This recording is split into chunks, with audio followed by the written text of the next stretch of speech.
Bapak Ibu yang dirahmati Allah Subhanahu wa taala, alhamdulillah di kesempatan subuh yang penuh berkah sebagaimana doa Rasulullah, Allahumma barik li ummati fi bukuriha, ya Allah berkahilah umatku di setiap subuhnya. Mudah-mudahan di waktu yang penuh berkah dengan melakukan berbagai aktivitas yang mengundang keberkahan Allah ya, persiapan menjelang aktivitas hari ini sambil mendengarkan kajian. Mudah-mudahan kecintaan kita terhadap ilmu menjadi wasilah kita semakin dekat dengan Allah Subhanahu wa taala dan semakin mencintai Rasulullah Shallallahu alaihi wasallam.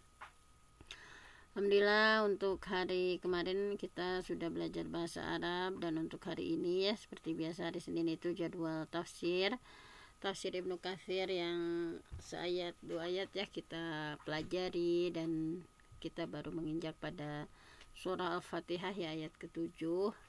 Bismillah, akan kita sama-sama pelajari. Nah, di sini salah satu kitab klasik ya karangan Ibnu Katsir. Nah, sudah kita pelajari dari ayat 1 sampai 6. Nah, pada hari ini kita akan belajar mentadaburi ya surah Al-Fatihah ayat ke-7. Nah, ayat ke-7 itu bunyinya a'udzubillahi minasyaitonirrajim, yaitu shiratal ladzina an'amta 'alaihim ghairil maghdubi 'alaihim waladdallin. Shirata yaitu jalan, alladzina orang-orang yang an'amta 'alaihim engkau telah beri nikmat kepada mereka, ghairil maghdub bukan jalan orang yang dimurkai, alaihim atas mereka, waladdallin dan bukan juga jalan yang sesat. Nah, jadi setelah di ayat pertama ya tentang Bismillahirrahmanirrahim, yaitu segala sesuatu kita ya harus disandarkan atas nama Allah ya, dengan melakukan berbagai aktivitas supaya mendapatkan berkah dari Allah. Bismillahirrahmanirrahim, Allah yang maha Rahman ya, yang maha Rahim. Kalau Rahman itu untuk seluruh manusia, kalau Rahim hanya untuk orang mukmin ya. Mudah-mudahan setelah kita mentadaburi surah Al-Fatihah dari Bismillah alhamdulillahirabbil alamin ya, kalimat alhamdulillah yang merupakan segala puji bagi Allah Tuhan semesta alam. Allah lah yang mengurus ya seluruh alam ini, baik alam manusia ataupun alam jin semuanya. Kemudian dipertegas lagi di Ar-Rahmanir-Rahim, Malik Yaumiddin, yang menguasai hari pembalasan, bahwa Allah mengingatkan kita semua bahwa yang menguasai hari pembalasan itu adalah hanya Allah Subhanahu wa taala ya. Jangan pernah ada kesombongan di antara kita gitu ya. Kemudian kemarin siratal ladzi ihdina ya, kita sudah memohon iyyaka na'budu wa iyyaka nasta'in. Kemudian kita pun sudah membahas bagaimana iyyaka na'budu wa iyyaka nasta'in, di sana ada maf'ul bih yang didahulukan ya, maf'ulnya hanya, sehingga kalau maf'ul bih didahulukan itu yufidul hasri ya, yufidul hasra ya, memberi faidah membatasi. Jadi diartikan hanya kepadamu ya Allah ya, hanya kepada engkau ya Allah kami beribadah, dan hanya kepada engkau lah kami minta pertolongan. Kemudian ibadah didahulukan daripada memohon pertolongan ya. Jadi sebelum kita memohon pertolongan kepada Allah, maksimalkan ibadah kita ya. Kemudian kemarin ya ihdinas siratal mustaqim, kita memohon hidayah ya kepada Allah Subhanahu wa taala, yaitu jalan yang lurus. Nah, sekarang dijelaskan kita memohon hidayah, kita memohon untuk diberikan, dibimbing ya, hidayah itu taufik oleh Allah ya kepada jalan yang lurus. Nah, jalan yang lurus itu di ayat 7 sekarang dibahas bahwa shiratal ladzina an'amta 'alaihim ghairil maghdubi alaihim waladdallin. Kita itu memohon, berdoa sama Allah, diberikan hidayah, diberikan petunjuk, itu yaitu minta dimudahkan untuk mengikuti jalan orang-orang yang telah Allah berikan nikmat ya, bukan orang-orang yang Allah murkai, bukan juga orang-orang yang sesat. Nah, jadi ayat ini dalam tafsir ayat sebelumnya ya, bahwa yang dimaksud siratal mustaqim itu jalan yang lurus itu apa?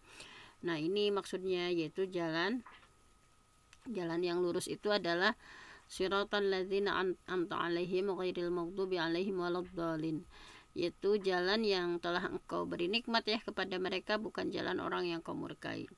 Nah, di sini secara struktur gramatika ya, bahwa kata as-sirat, sirat ini kalau dalam Ibnu Katsir posisinya sebagai badal ya.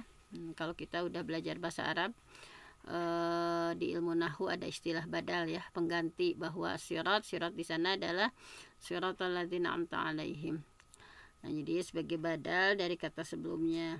Selain itu kata sirat juga bisa juga berfungsi sebagai athof ya, athof bayan atau penjelas.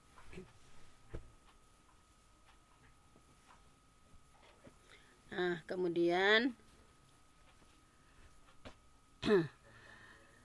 nah di sini bahwa siapa ya yang dimaksud dengan alladzina an'amta 'alaihim, kita memohon sama Allah, memohon jalan orang yang diberi nikmat itu siapa. Nah, di sini siratal ladzina an'amta 'alaihim di sini adalah ditafsirkan ya, diperjelas dalam surah An-Nisa, bahwa orang yang sudah Allah kasih nikmat itu adalah sebagaimana ditafsirkan dalam surah An-Nisa ya. Di sini disampaikan bahwa di surah An-Nisa ayat 69 sampai 70, a'udzubillahi minasyaitonir rajim, wa may yuti'illah wa rasul faulaika ma'al ladzina an'ama Allah 'alaihim minan nabiyyin was-siddiqin wasyuhada was-salihin wa hasuna ulaika rafiqa dzalikal fadlu minallah wa kafa billahi 'alima. Bahwa siapa yang dimaksud dengan alladzina an'amta 'alaihim, yang telah engkau beri nikmat itu siapa, yaitu, nah ini ya, yang pertama adalah, nah berdasarkan Quran surah An-Nisa, bahwa yang Allah kasih nikmat itu diantara yang pertama adalah di sini ya, an-nabiyyin, yaitu para nabi, as-siddiqin ya, orang-orang yang benar, orang yang jujur, asy-syuhada, para syuhada, was-salihin, orang-orang salih ya, bahwa mereka itu adalah wa hasuna ulaika rafiqa, bahwa teman-teman yang sebaik-baiknya ya. Nah, ini adalah karunia dari Allah. Nah, jadi menurut Ibnu Abbas ya, maksud dari siratal ladzina an'amta 'alaihim, bagaimana maksudnya, itu adalah dengan cara mentaati ya, beribadah kepadamu ya Allah sebagaimana yang dilakukan. Jadi kita mohon hidayah sama Allah, ihdinas siratal mustaqim ya, siratal ladzina an'amta 'alaihim. Kita memohon hidayah kepada Allah, mampu melakukan ibadah sebagaimana yang dilakukan ibadahnya para nabi ya, kemudian bagaimana ibadahnya para malaikatmu, bagaimana ibadahnya para siddiqin, para syahid, orang-orang salih. Nah, ini yang digambarkan dalam surah An-Nisa ayat 69 tadi ya, bahwasanya menurut Mujahid yang dimaksud dengan orang-orang yang dianugerahi nikmat alladzina an'amta 'alaihim adalah orang-orang mukmin. Orang-orang mukmin ya, kalau menurut Mujahid. Sementara menurut Imam Waqi' menafsirkan bahwa maksud jalan orang yang telah engkau beri nikmat itu adalah orang-orang Islam ya, orang-orang Islam yang sudah beri nikmat. Nah, hanya pendapat Ibnu Abbas terlihat lebih komprehensif dan detail sesuai dengan ayat pada surah An-Nisa di atas. Jadi maksud kita berdoa sama Allah, siratal ladzina an'amta 'alaihim, adalah kita memohon ingin diberikan karunia dari Allah ya, meneladani orang-orang yang diberi nikmat, yaitu mereka adalah mereka yang sudah mendapatkan hidayah, kemudian tetap istiqomah, kemudian taat kepada Allah dan Rasulullah SAW, menjalankan perintah Allah dan menjauhi larangan-larangan Allah. Nah, jadi maksud dari siratal ladzina an'amta 'alaihim ghairil maghdubi, nah siratal ladzina an'amta 'alaihim itu tadi ya sudah jelas di surah An-Nisa. Kita mohon sama Allah untuk diberikan hidayah, untuk diberikan jalan seperti yang sudah ditempuh para nabi, para siddiqin, para syuhada ya, para orang-orang salih. Nah, mudah-mudahan kita memohon seperti itu ya di setiap sholat kita ya, di ketika baca Al-Fatihah. Kemudian apa yang dimaksud dengan ghairil maghdubi 'alaihim waladdallin, dan kita mohon perlindungan kepada Allah dijauhkan ya, bukan diberikan jalan orang-orang yang maghdub, yang sudah dimurkai ya, waladdallin, dan orang yang sesat. Nah, jadi di sini maksud dari ghairil maghdubi alaihim waladdallin itu adalah jalan orang yang diberi nikmat itu bukanlah jalan orang yang dimurkai, yaitu siapa orang yang dimurkai itu orang yang sudah rusak ya niat mereka. Orang ini tahu kebenaran tetapi menyimpang, misalnya tahu ilmunya, misalnya tahu paham tentang kitab itu tetapi dia menyimpang. Nah, di sini dalam di Ibnu Katsir itu kalau ghairil maghdub itu adalah orang Yahudi ya. Orang Yahudi itu tahu, pintar, tetapi mereka nggak mau mengamalkan. Nah, yang kedua adalah ad-dallin, orang-orang yang sesat, yaitu mereka yang orang-orang yang kehilangan ilmu sehingga terjerumus ke dalam kesesatan dan tidak mendapatkan jalan menuju kebenaran. Nah, bahwa di sini orang kafir ya mendapatkan murka dan sesat. Jadi kata ghairi dikasrohkan itu karena menjadi naat ya, menjadi sifat dari alladzina. Kan syarata itu sebagai mudhaf ya, alladzina mudhaf ilaih. Nah, sehingga ghairinya itu dibaca kasroh karena sebagai sifat ya naat dari alladzina. Nah, kemudian waladdallin pada kalimat tersebut sebagai huruf nafi ya dan berfungsi sebagai taukid menguatkan kata sebelumnya. Namun sebagian ulama ada yang berpendapat bahwa huruf la yang ada dalam kalimat tersebut hanya sebagai huruf zaidah tambahan, sehingga maknanya adalah jalannya orang-orang yang tidak dimurkai dan sesat. Namun pendapat ini ditolak karena di dalam Al-Quran tidak ada zaidah ya, tidak ada penambahan baik kalimat maupun huruf. Nah, jadi huruf la nafi dalam ayat tersebut punya dua fungsi. Yang pertama, jikala tidak disebutkan akan muncul kekeliruan nanti pemahamannya di kalangan orang awam bahwa ad-dallin dihubungkan dengan alladzina an'amta alaihim. Maka digunakan huruf la untuk menunjukkan bahwa kata setelahnya itu dihubungkan dengan al-maghdubi alaihim. Kemudian untuk membedakan dua jalan ya yang semuanya kafir, yang pertama adalah jalan orang yang dia tahu, punya pengetahuan tapi tidak dibuktikan dengan amal. Siapa itu? Yaitu orang-orang Yahudi ya. Mereka tahu tentang kitab ya, tentang Nabi Muhammad itu, bahwa mereka itu sangat mengenal gitu ya. Nah, tetapi mereka tidak mengimani. Kemudian yang kedua adalah orang yang tidak punya pengetahuan. Siapa? Itu orang-orang Nasrani. Sehingga orang Yahudi pantas dimurkai ya, maghdub, dimurkai oleh Allah karena mereka itu tahu tetapi meninggalkan gitu ya. Orang Nasrani pantas dianggap sesat karena mereka itu tidak tahu yang benar gitu ya, nggak tahu yang benar, yang hak itu seperti apa. Nah, jadi dalam ayat ini jalan orang-orang mukmin itu dibedakan dari dua jalan yang salah tersebut ya. Mukmin adalah orang yang tahu yang benar dan melaksanakan. Karenanya mereka memperoleh nikmat dan selamat dari murka dan selamat dari cap sesat dari Allah Subhanahu wa taala. Nah, itulah penafsiran adanya huruf la ya dalam ayat ini, sekaligus menentang adanya pemahaman bahwa huruf la itu sebagai huruf tambahan atau hanya aksesoris saja. Nah, kemudian murka Allah ya atas orang Yahudi dan sesat label sesat atas orang Nasrani. Jadi Yahudi dan Nasrani itu sudah menggabungkan ya antara kesesatan dan kemurkaan dalam diri mereka. Orang-orang Yahudi maghdub dimurkai ya juga sesat. Begitu juga orang Nasrani. Tapi label yang paling khusus bagi Yahudi adalah al-maghdub. Jadi label ya yang khusus dari Allah kepada orang Yahudi itu al-maghdub. Mereka orang-orang yang dimurkai. Misalnya dalam surah Al-Baqarah disampaikan bahwa tentang ketegasan Allah ya menyebutkan orang Yahudi adalah orang yang dimurkai. A'udzubillahi minasyaitonirrajim. Bi sama alangkah buruknya ya perlakuan mereka, ishtarau yang mereka menjual anfusahum diri mereka, ayyakfuru bima anzalallah. Mereka menjual diri mereka sendiri dengan kekafiran ya kepada apa yang telah diturunkan Allah. Baghyan karena ada rasa dengki gitu ya. Ayunazzilallah min fadlihi ala man yasha. Jadi mereka itu menjual diri mereka ya menjadi kekafiran karena mereka dengki bahwa Allah menurunkan karunia-Nya kepada siapa yang Allah kehendaki ya di antara hamba-hambanya.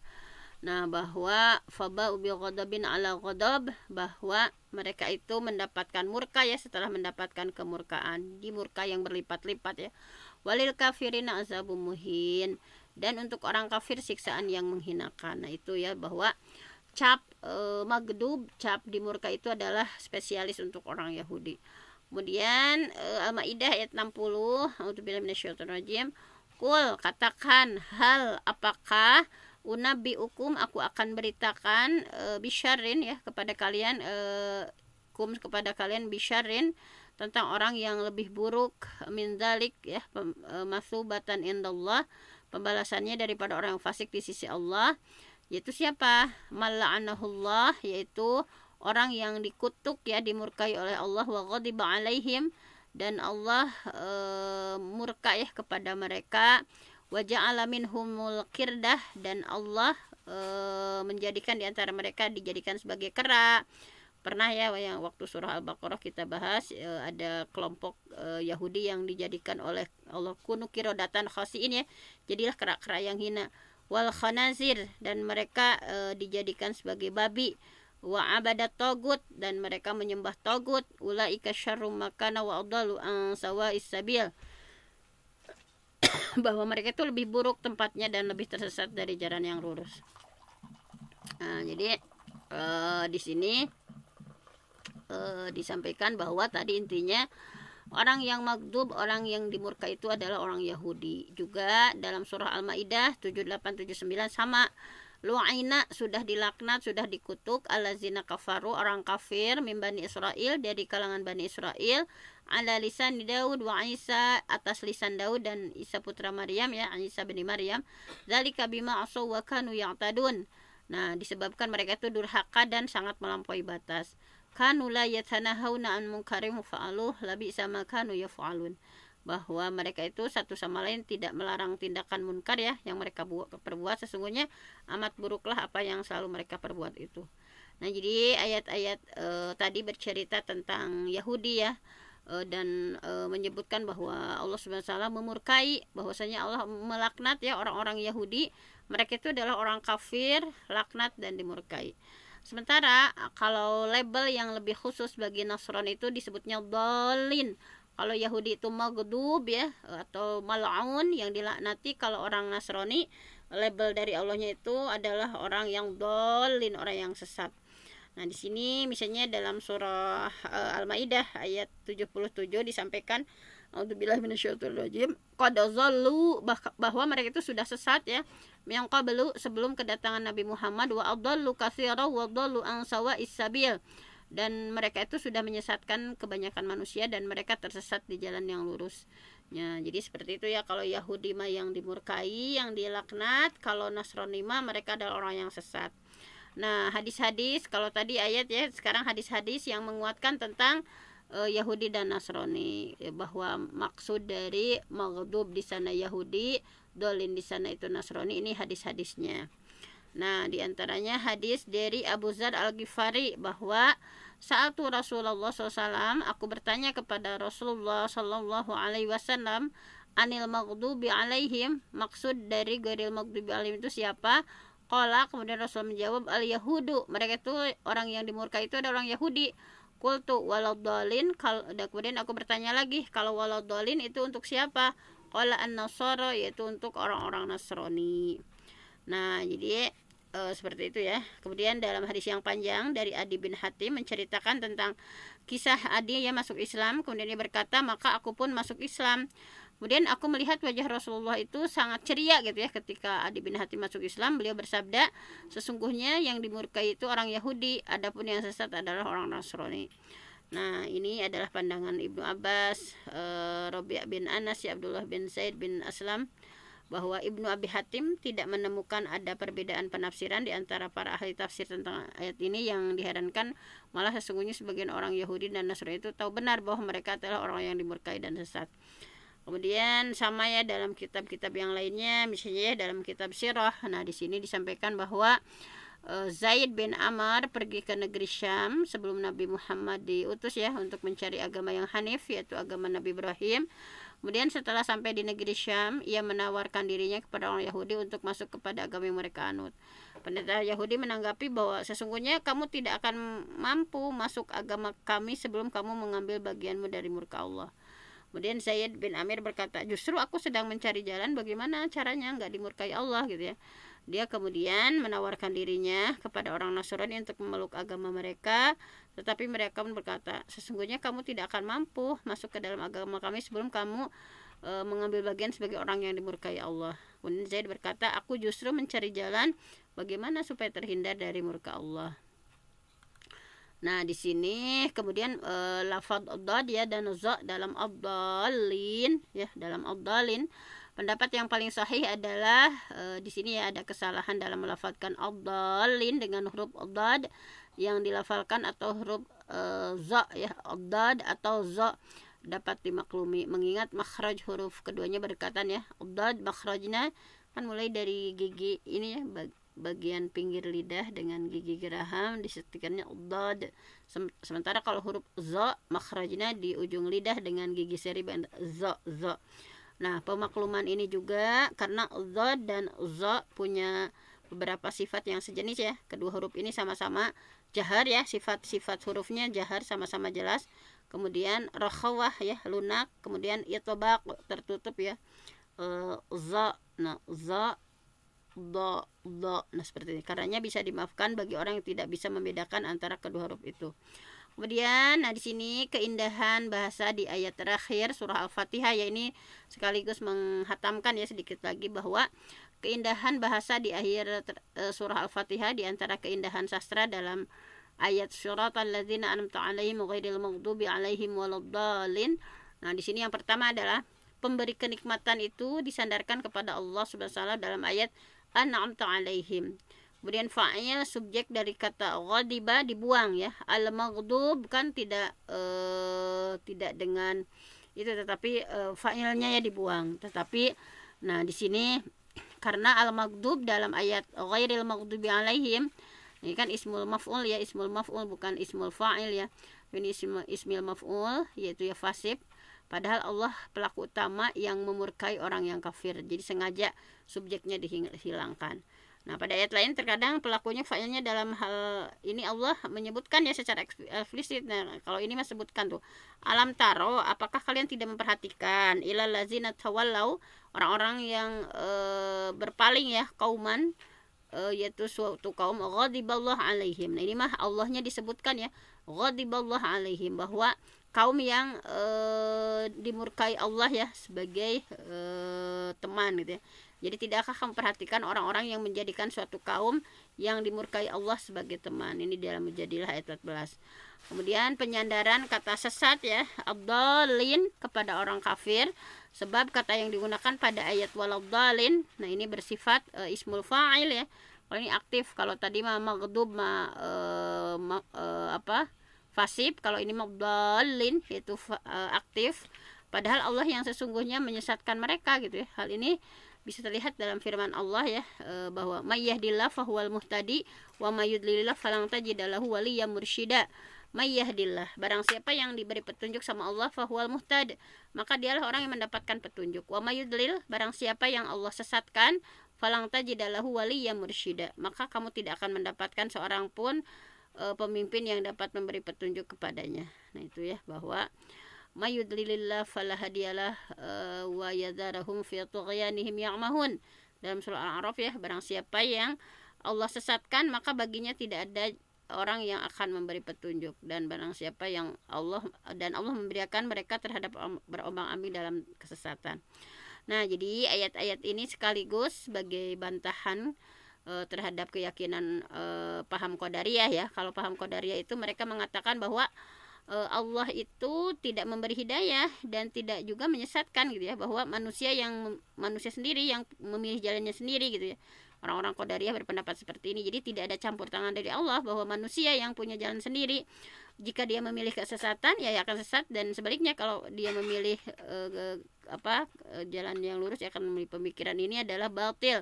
Karena bertentangan dengan ayat-ayat tadi yang jelas ya, bahwa barang siapa yang jadi Allah yang berkehendak gitu ya, mayyidillah, barang siapa yang Allah sesatkan falahadiyalah, maka baginya tidak ada petunjuk gitu ya. Wa yadaruhum fi tughyanihim ya'mahun, dan Allah akan membiarkan mereka terus menerus dalam kesesatan gitu, seperti itu. Nah, jadi sebenarnya para pelaku bid'ah ya dan tidak menemukan dalil yang jelas dalam Al-Quran ini, kenyataan bahwa Quran itu justru memisahkan antara yang hak dan yang batil, memisahkan mana yang hidayah, mana yang sesat ya. Jadi ayat-ayat Quran ini tidak bertentangan satu sama lain karena semuanya datang dari sisi Allah Subhanahu wa taala. Kemudian ada bacaan amin ya, amin setelah Al-Fatihah. Orang yang membaca Al-Fatihah disunahkan untuk membaca amin. Makna amin itu adalah semoga Allah mengabulkan ya. Jadi pembacaan amin ada dua versi ya. Ada yang dipanjangkan alif amin atau dipendekkan alif amin ya. Hadis-hadis yang menjelaskan sunnah ya baca amin setelah Al-Fatihah. Di antaranya adalah ada hadis dari Wa'il bin Hujar menceritakan bahwa sami'tun Nabi sallallahu qara'a, aku mendengar Nabi sallallahu membaca ghairil maghdubi alaihim waladdallin ya, bahwasanya Rasulullah membaca seperti itu. Ghairil maghdubi alaihim waladdallin. Nah, tadi Wa'il bin Hujar menceritakan sami'tun Nabiyya, aku mendengar Nabi sallallahu alaihi wasallam qara'a ketika membaca ghairil maghdubi alaihim waladdallin. Setelah membaca ghairil maghdubi alaihim waladdallin, qala, kemudian Nabi berdoa amin ya, mengucapkan amin, hatta yasma'a mayyalihi minas saffil awal, hingga orang-orang yang berada di saf pertama mendengarnya. Nah, jadi ghairil maghdubi alaihim waladdallin, amin. Rasulullah menyampaikan seperti itu. Beberapa hukum bacaan ya seputar amin. Nah, ini disunahkan jadi beberapa hukum bacaan keterkaitan dengan bacaan amin disunahkan bagi yang ada di luar sholat untuk mengucapkan amin setelah surah Al-Fatihah dibacakan. Kemudian membaca amin lebih ditegaskan lagi bagi yang sholat, karena itu hukumnya sunnah ya, baik sholat itu munfarid sebagai imam ataupun sebagai makmum. Dalilnya hadis-hadis bagi berikut, bahwa Abu Hurairah meriwayatkan Rasulullah SAW bersabda, idza ammanal imam, apabila imam mengucapkan amin, fa aminu, maka kalian ucapkan amin.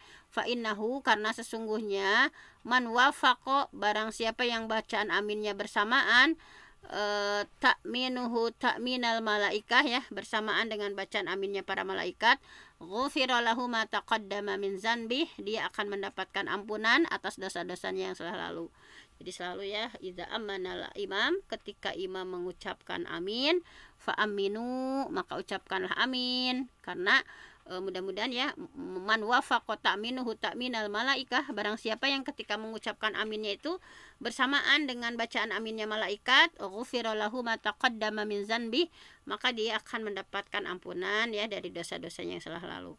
Abu Hurairah juga meriwayatkan ya, bahwa Rasulullah bersabda, idza qala ahadukum fis shalah amin, apabila seorang mengucapkan amin dalam salatnya, wal malaika fis sama amin, dan para malaikat yang di langit juga baca amin, fawafaqat ihdahumal ukhra ghufira lahu ma taqaddama min zanbi, maka tadi ya, ketika bersamaan ya antara kita misalnya dengan malaikat, pasti akan diampuni dosa-dosa yang sudah lalu. Nah, kemudian di sini ya, bahwa kesesuaian bacaan amin orang sholat dengan aminnya malaikat itu bisa dari sisi waktu ya, bisa dari sisi keikhlasan atau kesesuaian pengabulan doa. Abu Musa al-Asy'ari menyampaikan bahwa Rasulullah bersabda, inna ma ju'ilal imam, sesungguhnya imam itu dijadikan liyutamma bihi, untuk diikuti ya. Fa idza kabbara, ketika imam takbir, fakabbiru, bertakbirlah kalian. Wa idza rafa'a, dan apabila ia mengangkat tangan ya, farfa'u, maka angkatlah. Wa idza qala ghairil maghdubi alaihim waladdallin, dan ketika amin mengucapkan ghairil maghdubi alaihim waladdallin, faqulu amin, maka ucapkanlah amin. Yujibkumullah ta'ala, Allah pasti menjawab kalian. Jadi menurut Imam Malik dan yang sependapat dengan beliau, imam itu tidak mengucapkan amin, hanya makmum saja gitu ya. Kalau tadi pendapat pertama ya, imam juga mengucapkan amin, sama ya makmum juga. Tapi kalau menurut Imam Malik dan yang sependapat dengan Imam Malik, bahwa imam itu tidak mengucapkan amin, tetapi ghairil maghdubi alaihim ya, yang menjawab amin itu adalah hanya makmum. Hadisnya dari Abu Hurairah, Rasulullah bersabda, idza qala al-imam, jika imam baca ghairil maghdubi alaihim waladdallin, faqulu amin, maka harus mengucapkan amin. Jadi pendapat Imam Malik ini lemah ya, karena bertentangan dengan hadis sahih sebagaimana yang disebutkan tadi, bahwa Rasulullah sendiri baca amin gitu ya. Setelah membaca waladdallin itu, bahwa Rasulullah bersabda, idza ammanal imam, jika imam mengucapkan amin, fa aminu, maka hendaklah kalian mengucapkan amin. Nah, kemudian menyaringkan bacaan amin, bahwa dikeraskan misalnya. Para ulama berbeda pendapat tentang makmum menyaringkan suara amin dalam sholat jahar atau sholat yang dinyaringkan ya.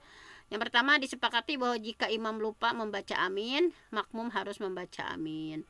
Jika jika imam baca amin, makmum harus membaca amin. Hanya ada yang mengharuskan pelan sebagaimana yang bukan mazhab Hanafi ya, dan Maliki. Ada juga yang mengharuskan dibaca nyaring sebagaimana dipegang mazhab Hambali dan Imam Syafi'i. Nah, dari kedua pendapat tersebut, pendapat kedua yang paling kuat, mengingat ada hadis yang mengatakan bahwa masjid bergetar dengan suara bacaan amin Nabi dan para sahabat. Ada pendapat lain yang mengatakan bahwa jika masjidnya kecil ya, makmumnya membaca amin dengan pelan karena cukup terdengar amin yang dibacakan imam. Namun jika masjidnya besar, makmum harus membaca amin. Pendapat ini dianggap lemah dan tidak berdasar. Nah, bahwa intinya sunnah ya bagi orang yang sholat untuk takmin ya, membaca amin baik dalam sholat sendirian ataupun berjamaah, baik imam maupun makmum. Alasannya berdasarkan pada hadis sahih yang disebutkan tadi.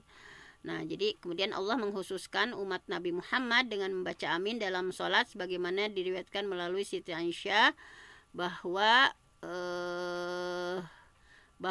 pernah dikisahkan ya, orang-orang Yahudi di hadapan Rasul, maka beliau bersabda, innahum la yahsuduna ala syai' kama yahsuduna ala yaumil jumu'ah allati hadanallah laha wa zallu anha wa alal qiblah allati hadanallah laha wa zallu anha wa ala qaulina khalfal imam amin.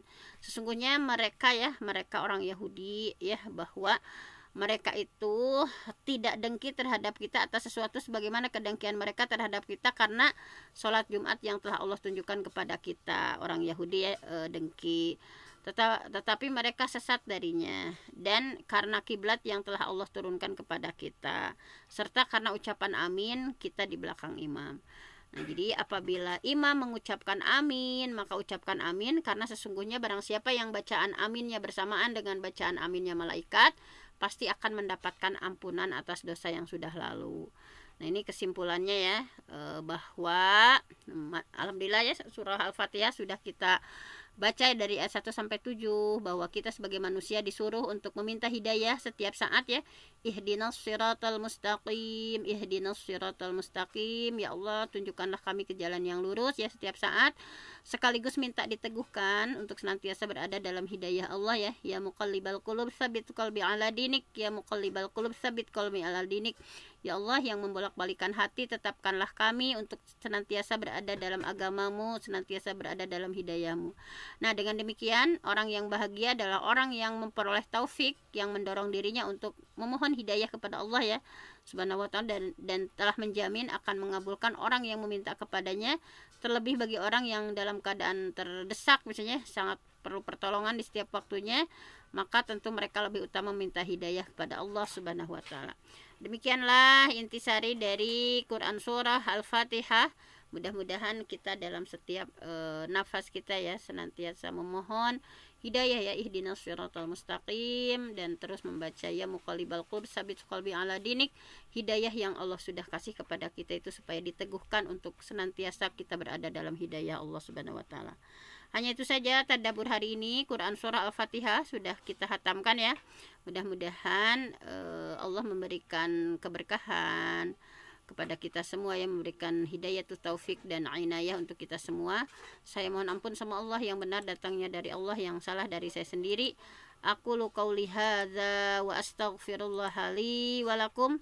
Wassalamualaikum warahmatullahi wabarakatuh. Waalaikumsalam warahmatullahi wabarakatuh. Bunda Siti, nah kalau udah itu sama Bunda Lia, Bunda Sitinya masih di jalan atau gimana Bun? Terima kasih kepada Al-Mukarramah Bunda Dr. Haja Pinti yang sudah menyampaikan materi. Jazakillah khairan katsiran. Mudah-mudahan Allah membalas dengan pahala yang berlipat ganda, dan mudah-mudahan apa yang disampaikan menjadi ilmu yang bermanfaat untuk kita semua. Amin ya Allah ya rabbal alamin. Ibu-ibu, kajian subuh yang berbahagia kita akhiri dengan sama-sama baca istighfar dan doa kafaratul majlis.